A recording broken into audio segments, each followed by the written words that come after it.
Vamos embora, dando continuidade aos nossos estudos.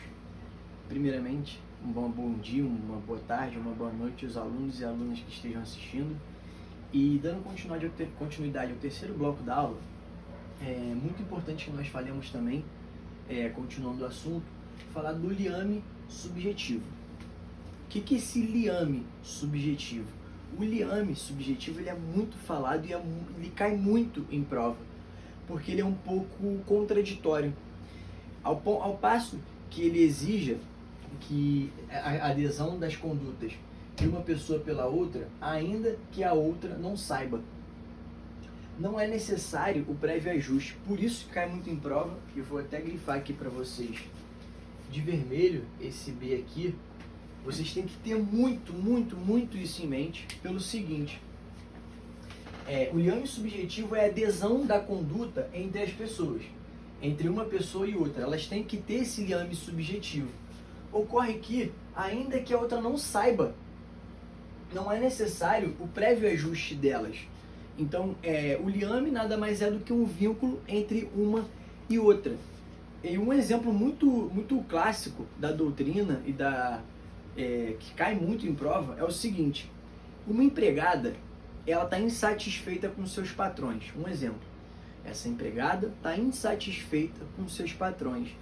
Ela vai até uma padaria e ela ouve dois agentes falando que tem vontade de furtar determinada casa. Pois tem vontade de furtar aquela casa. E ela na padaria comprando o pão dela, ela ouve esses dois agentes em conluio dizendo que vão furtar aquela casa. E a empregada insatisfeita com esses seus agentes, o que ela faz? Ela deixa essa porta da casa aberta, esses agentes vão até a casa dos patrões dessa empregada e furtam a casa dos patrões dessa empregada.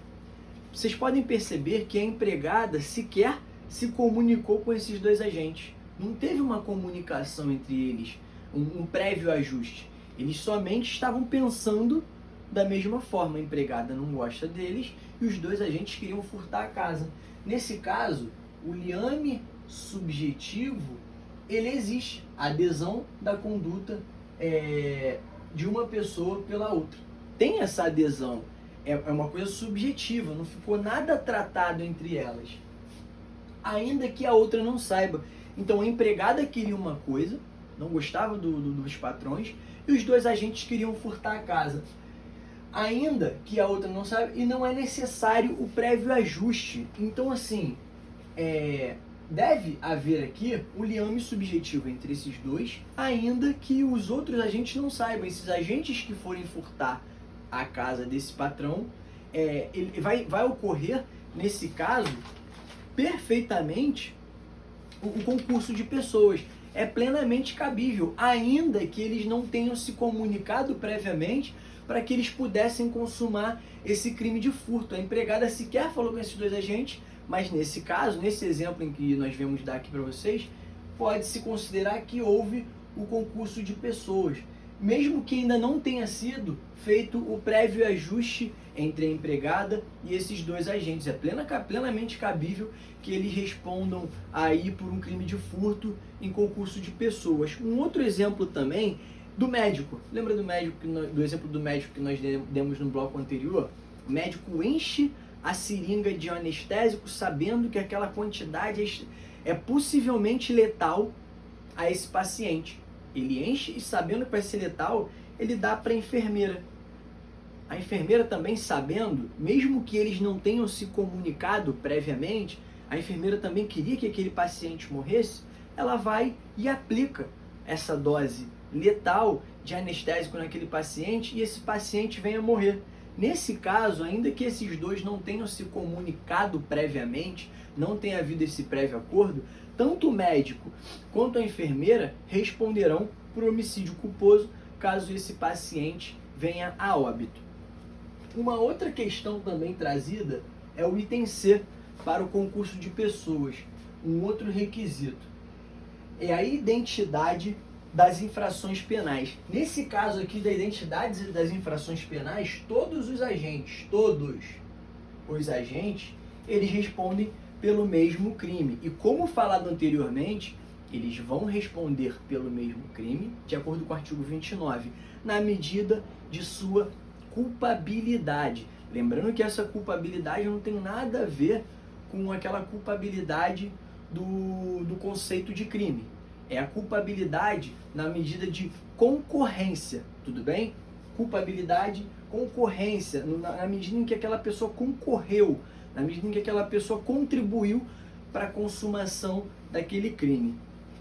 E aqui eu trouxe para vocês, vou até sair daqui de perto para que vocês possam tirar um print da tela e estar copiando esse quadro aqui, que é um quadro muito importante para que vocês consigam entender. Eu espero que vocês tenham entendido esse item anterior dos requisitos para o concurso de agente. E eu trouxe esse quadro aqui para vocês, para que vocês possam entender um pouco melhor do que é um autor imediato, o que é um autor intelectual e o que é um autor mediato. O autor imediato, ele pratica o verbo núcleo do tipo, ele pratica o núcleo ali do crime. Subtrai para si coisa alheia imóvel mediante violência ou grave ameaça. É esse cara aqui, autor imediato, ele está ali imediatamente praticando aquele verbo núcleo do tipo. O autor intelectual, tá faltando um L aqui. Autor intelectual, no exemplo que nós demos, é o professor de La Casa de Papel. Ele organiza todo o plano, toda aquela empreitada criminosa, ela só aconteceu por causa da genialidade daquele cara, porque ele é uma pessoa gênia, ele conseguiu arquitetar todo aquele plano para que os seus concorrentes no crime pudessem efetivamente vir a cometê-lo. E aqui, o autor mediato, ele usa uma terceira pessoa como um instrumento mediato. Ele usa a pessoa como um meio para que aquele crime se consuma. Um terceiro como um instrumento. Então eu espero que com esse quadro aqui vocês printem, façam a anotação no seu caderno.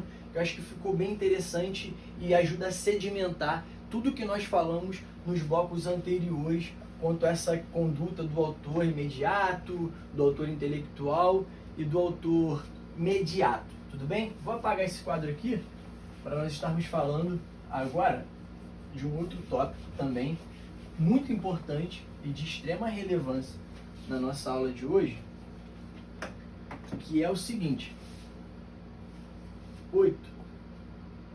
Cooperação. Podem anotar enquanto eu vou falando, vocês podem anotar. Cooperação dolosamente. Isso aqui cai em prova a dar com pau, assim, é muita coisa. Dolosamente distinta. O nome ele já é meio sugestivo, né? E ele tem previsão legal no artigo 29, parágrafo 2º do CP. Vai lá no teu código penal agora e grifa ele de amarelo com seu marca-texto. Cooperação dolosamente distinta. Por que o nome ele é um pouco sugestivo? Por que eu digo que ele é sugestivo? Porque nesse caso aqui há um desvio. Desvio subjetivo, vou abreviar, tá, gente? A gente também tem muito tempo e vocês já sabem que é subjetivo do concurso de pessoas.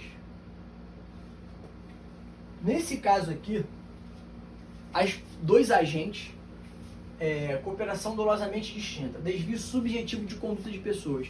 Dois agentes, eles se unem para cometerem um determinado crime que, com a concordância deles, com a cooperação deles, era um crime menos grave. Ocorre que no decorrer dessa empreitada criminosa, o crime passou a ser mais grave do que eles tinham previamente combinado. Então, eles estavam combinando cometer um crime de furto. Só que no decorrer dessa empreitada criminosa, por conta de uma subjetividade ou alguma decorrência, esse crime se tornou um crime mais grave. Então, essa cooperação dolosamente distinta, ela se tornou um crime mais grave. Isso se tornou mais grave de acordo com o desvio subjetivo do concurso das pessoas. Desvio subjetivo do concurso de pessoas. Artigo 29, parágrafo 2º. Nesse caso, trata-se de uma combinação entre os criminosos de praticar crime menos grave, como eu já havia falado anteriormente. Entretanto, no momento da execução, um dos criminosos, por sua própria conta em risco, comete um crime mais grave ou comete outro crime. Que esse crime não era combinado previamente entre eles. Dessa forma aqui, artigo 29, parágrafo 2º, nós podemos responder o seguinte, perceber o seguinte: pelo crime menos grave,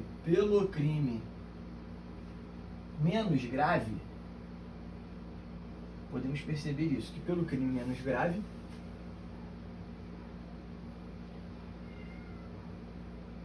vai responder nesse crime aqui menos grave, sem qualquer aumento. Isso aqui se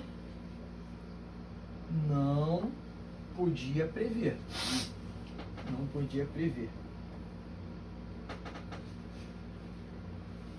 Prever o crime mais grave. O crime mais grave. O que isso daqui quer dizer? Como é que essas pessoas que concorreram para essa empreitada criminosa, eles responderão? Eles vão responder pelo seguinte: pelo crime menos grave, sem qualquer aumento de pena. Mas isso se aquele cara que tinha coordenado previamente, se ele não podia prever o crime mais grave. Um exemplo muito clássico é o seguinte: dois agentes, eles combinam de um entrar na casa, um vai entrar na casa e furtar as coisas, e o outro, ele vai estar na porta esperando de carro. Só que no decorrer dessa empreitada criminosa, esse agente que entrou na casa, ele vê que o dono da casa está lá dentro. O dono da casa está lá dentro, ele olha para um lado, olha para o outro e vê uma faca e dá uma facada nesse cara. Então o que foi um furto, o que seria um furto qualificado lá por conta do repouso noturno, que ele entrou de noite na casa da pessoa e ele achava que não tinha ninguém lá dentro, virou um roubo. Nesse caso, esse agente que estava lá fora, se ele podia prever o crime mais grave, nesse caso ele vai responder pelo crime mais grave. Agora, se ele não tinha como prever que tinha alguém dentro da casa, ele vai responder pelo crime que eles combinaram anteriormente, pelo furto. Outra hipótese, essa é a primeira hipótese. E como é que ele pode responder também? Aqui, pelo crime, ele pode responder pelo crime. Pode anotar aí também, essa parte de cima e essa parte de baixo, tá? Pelo crime menos grave. Menos grave. Agora é com pena aumentada. Com pena aumentada da metade. Com pena aumentada da metade. Vírgula. Se podia. Se podia. Nesse caso aqui ele podia prever. Ele podia prever. Nesse caso ele podia prever. Você podia prever o crime mais grave. O crime mais grave. Isso tudo na forma do artigo 29, parágrafo 2º do CP. Então esse agente, ele vai responder pelo crime menos grave com a pena de aumento da metade, se ele podia prever o crime mais grave.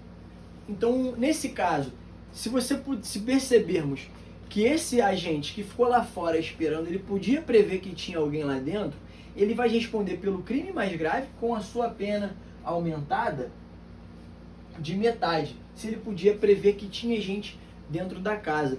E qual é a literalidade desse artigo 29, que é parágrafo 2º, para nós podermos sedimentar? Você pode ir também grifando esses pontos importantes no seu vademecum, tá? Artigo 29, parágrafo 2º. Se algum dos concorrentes quis participar do crime menos grave, ser-lhe-á aplicada a pena deste. Ele vai responder pelo crime menos grave. Essa pena será aumentada até a metade, na hipótese de ter sido previsível o resultado mais grave. E como está aqui, ele vai responder pelo crime menos grave, com a pena aumentada de metade, se ele podia prever o crime mais grave na forma do artigo 29, parágrafo 2º. Perfeito?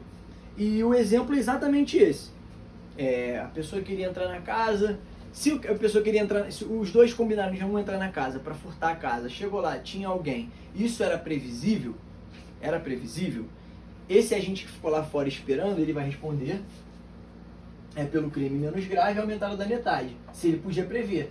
Se ele não podia prever, ele vai responder pelo crime menos grave sem qualquer aumento, se ele não podia prever. Tudo bem? Então é isso. Vamos passar agora. Outra coisa, não posso esquecer desse outro tópico aqui também. Espero que vocês tenham copiado essa parte aqui. Aqui. Nesse caso aqui, se ele previu o resultado, dava para prever o resultado. Ele previu o resultado mais grave. Vocês podem ir anotando comigo, tá, galera? Mais grave e mesmo assim,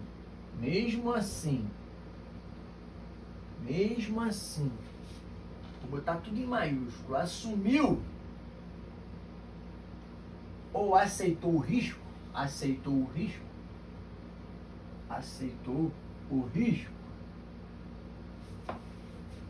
de participar, não só botar o risco. Nesse caso ele agindo com dolo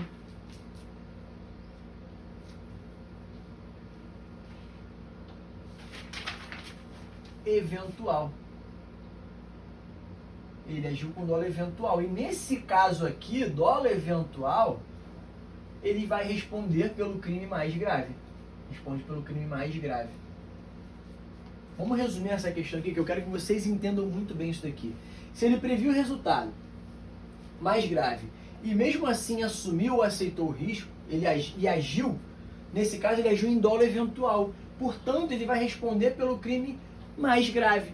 Um exemplo que eu gosto de dar quando eu estou dando esse tipo de aula, eu tive um caso muito emblemático de alguns agentes que entraram numa loja famosa. Um ficou do lado de fora, esperando no carro.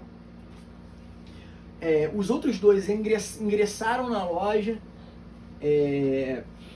separaram as pessoas, botaram todas as coisas na sacola. Eles responderam por roubo nesse caso. Botaram todas as coisas na sacola e saíram. E entraram nesse carro que o outro agente estava esperando e foram embora. Nesse caso, eu trabalhei nesse caso para um dos agentes que entrou na loja, e um outro advogado, ele trabalhou para esse rapaz que ficou no carro esperando. E qual foi a tese defensiva desse advogado que trabalhou pro rapaz que ficou no carro esperando? Ele trabalhou no seguinte sentido, de que a intenção do rapaz que estava no carro, ele pugnou para que fosse, pugnou pela atipicidade da conduta, dizendo que o rapaz não sabia de nada. Subsidiariamente, eu achei muito inteligente também essa questão desse rapaz, que ele falou o seguinte, que foi uma participação de menor importância, porque ele achou que era um crime tão somente de furto. Ele não sabia que havia uma arma de fogo no momento desse roubo. E essa tese, obviamente, não foi acolhida pelo juiz, mas foi muito inteligente esse colega advogado que trabalhou nessa tese dele, dizendo que ele não sabia dessa arma que esses rapazes tinham ao ingressar nessa loja, e que ele o conluio deles ali no momento era que eles ingressassem ali na loja, furtassem e saíssem, mas tinha uma arma de fogo. Isso qualificou para roubo, qualificou não, né? Mudou para roubo, não era um furto, mas enfim, esse advogado que queria trazer a tese da participação de menor importância, dizendo que foi um furto, foi um rapaz muito inteligente até, e assim, é um caso prático que eu trago para vocês. Resumindo isso tudo, o juiz entendeu que todos eles agiram dessa forma aqui. O rapaz que estava lá fora, ele previu o resultado, e mesmo assim assumiu e aceitou o risco. Logo, agindo em dolo eventual, ele respondeu pelo crime mais grave junto com todo mundo. Então todo mundo que estava, tanto o rapaz que estava lá fora, quanto os que entraram, responderam por roubo qualificado, pelo concurso de agente e ainda pelo emprego de arma de fogo. Tudo bem? Agora, mais um tópico muito importante para estar sendo abordado aqui é a comunicabilidade. Podem ir anotando aí, tá? Comunicabilidade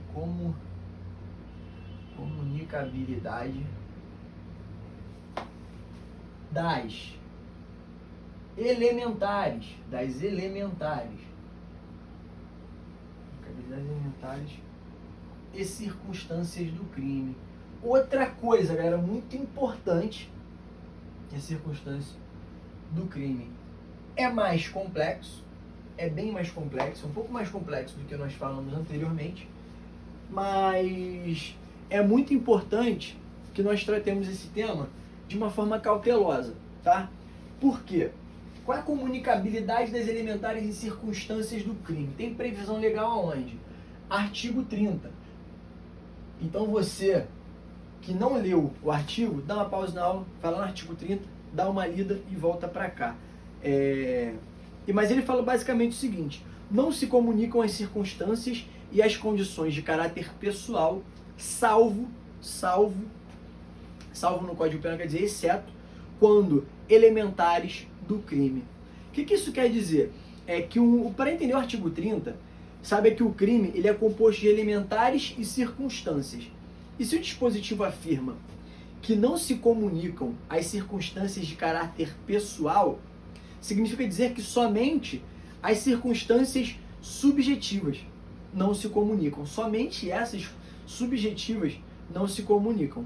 Por conseguinte, fica claro que as circunstâncias objetivas, assim como as elementares objetivas e subjetivas, se comunicam. O que isso quer dizer?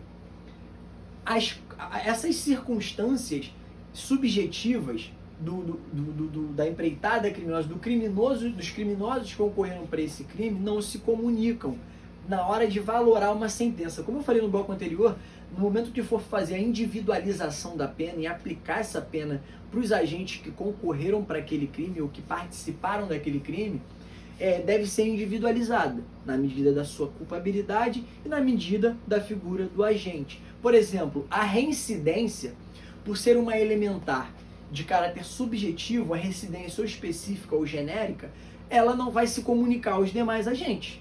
Enquanto que a circunstância de ordem objetiva, por exemplo, ser funcionário público, quando os demais agentes que participaram daquela empreitada criminosa tinham consciência, essa elementar do tipo funcionário público, ela vai se comunicar aos demais agentes que participaram de um peculato furto, se comunicam se eles tinham conhecimento dessa condição de funcionário público do agente que os convidou ou que foi convidado para participar de uma empreitada criminosa que envolva o crime de peculato. Nós sabemos que o peculato é o crime que pode ser praticado por funcionário público, é um crime próprio. Então, essa elementar de natureza objetiva, que é o fato dessa pessoa ser funcionário público, ela se comunica para os demais agentes. E se comunicar quer dizer que ela abraça os demais agentes, ou seja, o agente que pratica o crime de peculato furto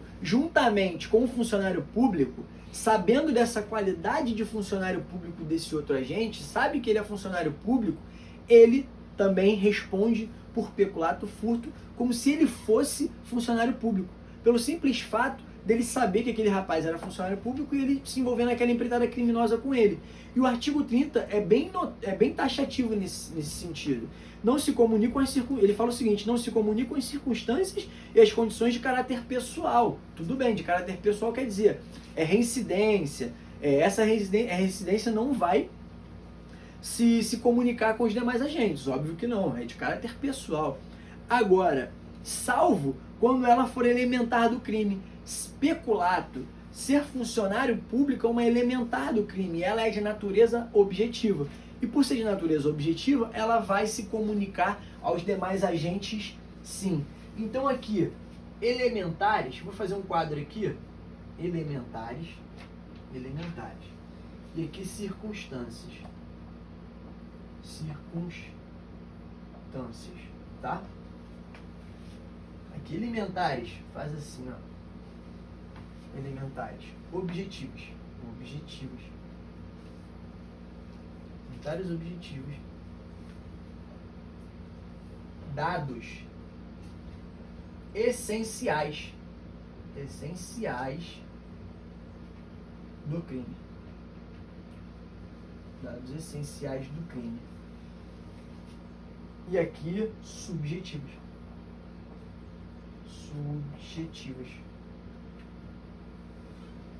Subjetivas é a condição pessoal, vou botar conde pessoal do agente. Pessoal. Já falamos que as condições pessoais não se comunicam aos demais agentes. Já as circunstâncias,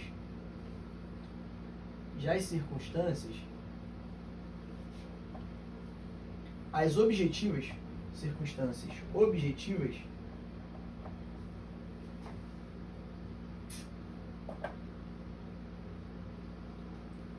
as circunstâncias objetivas, nós já vimos que elas se transmitem, comunicam-se, elas se comunicam. Se comunicam quer dizer que os outros agentes que não sejam funcionários públicos, quando as circunstâncias são de ordens objetivas, elas se transmitem, elas se comunicam a esses agentes que não são funcionários públicos. Lembrando que funcionário público é uma circunstância objetiva, uma lei elementar objetiva. Então elas se comunicam também nesse caso. Então aqui, as circunstâncias objetivas se transmitem. São dados acessórios.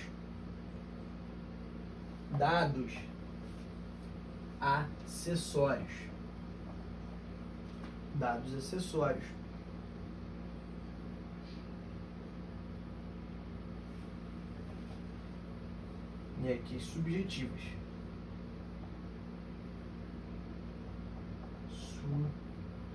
As condições subjetivas, nós já sabemos que não, vou botar barra, nunca, maiúsculo, nunca se transmitem, tá bom? Essa questão aqui, isso cai muito em prova, cai demais, essa questão do peculato. Eles vão tentar te dizer que pelo cara ser funcionário público, vão te perguntar se o outro que não é funcionário público, ele responde pelo crime de peculato furto ou peculato desvio. Porque aquele cara não era funcionário público, mas vocês vão marcar que se ele tinha noção de que esse outro agente era funcionário público, ele vai responder por peculato furto sim. Mas por que, Douglas? Por que ele vai responder por peculato furto se ele não é funcionário público? Por conta do artigo 30. O artigo 30 da guarida, ele diz que as elementares objetivas, elas se comunicam. E as elementares e as circunstâncias se comunicam também. Então aqui, elementares são dados essenciais do crime. Objetivas se comunicam, as subjetivas são condições pessoais e também não se comunicam. Então, assim, quando falar que é subjetivo, envolve uma questão subjetiva interior do acusado, elas não se comunicam. E aqui, para fechar, para nós passarmos para o tópico 10, todas as elementares de um crime, se comunicam entre os agentes. Desde que os agentes tenham ciência da existência delas. Eles têm que ter ciência das elementares. Como eu falei anteriormente para vocês. Ciência. Ele tem que saber que aquele cara é funcionário público para que ele possa concorrer um crime com aquele funcionário público e responder por peculato furto na qualidade de funcionário público. Ele tem que ter ciência dessa elementar de ordem objetiva. Por outro lado, somente as circunstâncias objetivas se comunicam entre os agentes, desde que os agentes tenham ciência da existência delas. Já falamos isso, eu só estou enfatizando que eu quero que isso entre na cabeça de vocês porque cai muito em prova, tá bom? E as circunstâncias subjetivas, causas de aumento subjetivas, casos de reincidência, nunca, jamais, de forma alguma, em tempo algum, se comunicam, porque elas são de ordem subjetiva. Tudo bem? Vamos encerrar por aqui esse bloco, porque já tem 30 minutos ou mais, e a gente começa no segundo para finalizar essa aula aqui de hoje.